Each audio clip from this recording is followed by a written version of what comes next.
Inside Met Gala, where there's always someone more famousU.S. Women's soccer star Megan Rapinoe had just gotten her beverage at the bar at the edge of the room. She looked back at the throbbing crowd of celebrities packed into the center of the airy Petrie Court, where the Met Gala was holding its cocktail reception. But then, the museum was filled with screen and TV stars, too, and musicians, and luminaries of business and politics. In fact, an evening that had been casually billed as a mini gala, with a full-size gala to return in May, hardly felt mini at all, with 400 guests instead of the usual 550 or so. The cocktail reception seemed as packed as always, the mingling just as energetic. Also as energetic, the attention from the crowds outside, who packed themselves behind barricades across Fifth Avenue and a block away on Madison, too, several rows deep as arrivals began.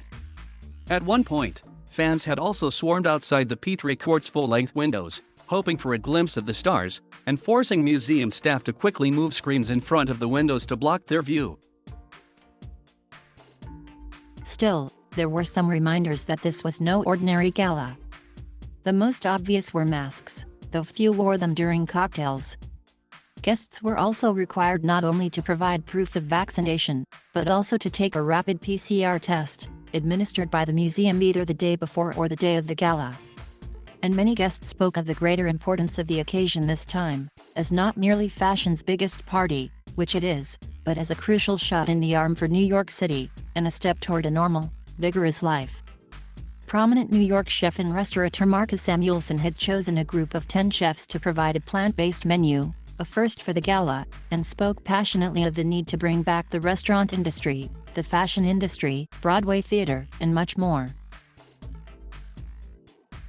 "This evening says to the rest of the world that we are back," Samuelsson said. The 10 chefs that contributed to the dinner were also at the gala. "Chefs don't usually come to this," said Nassim Alikani, owner of a Persian restaurant, Sofra, in Brooklyn. "We are in the kitchen." To mark the special occasion, she wore a dress with a silk panel at the back with a satellite map of her home country, Iran. Fernandez, the Canadian teenager who made a fairy tale run to the finals of the U.S. Open just as she turned 19, also felt the evening was an important sign of the city bouncing back. It was Fernandez who had moved an entire arena, and countless fans at home, when she paid eloquent tribute to the city on the anniversary of the 9/11 attacks, in her runner-up speech. It was after the final, Fernandez said at the cocktail reception, that her parents told her she'd been invited to the Met Gala. The invitation had come earlier in the week, but they hadn't wanted to distract her when they told me. "I just had this huge smile on my face and I was so excited," said Fernandez, who was wearing an elegant black and white Carolina Herrera cocktail dress. "I started laughing." She again praised the city's spirit. "Whenever I come here I feel electric, with this sense of energy," she said.